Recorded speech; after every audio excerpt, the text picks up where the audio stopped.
It's like right now you got this scripture up, trust in the Lord with all your heart and lean not on your own understanding. And that kind of guides you to believe that we're not supposed to make any decisions. You know what I mean? Sure. So it's like, without his guiding hand. Right. Sure. Right.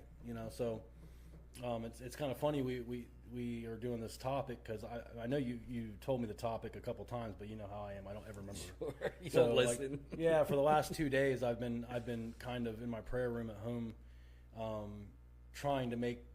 I don't have decisions to make, but trying to figure out how to begin to make decisions in a godly way, because some of the decisions I've made, have consequences, and they weren't always good decisions, and I didn't find that out till later. So I'm trying to, even though I had a heart to honor God, sometimes I still make bad decisions, and they weren't something that I probably should have done.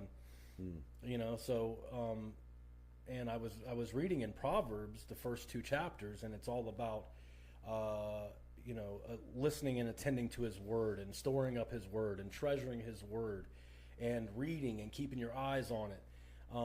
And I think that's where I'm kind of leaning to now. I think that maybe there's more in that book than we're really giving it credit for. I mean, there's a kind of a Christian culture going around right now that's very prophetic, where people are hearing from God and they're moving in that way, that from what they believe that they heard.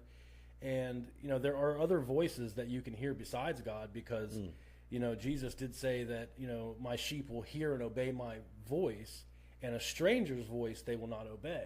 Sure. So that lets you know that there's another voice. You know what I mean? And I'm not going to talk about whether you're a sheep, one of his sheep or not. But I mean, the thing is that there's another voice. There's voices out here that we can follow. There's the voices of different men who we kind of look up to and have this idea that because they're in a certain position they should be leading and guiding us, and there's all kinds of voices out here. There's voices of people on YouTube that are telling us how to figure out how to make business decisions. There's just too many voices. Yeah, how to increase your net profits, Yeah. doing it this way, which may not be the way that he's actually leading you to Right. to make your profit. Right.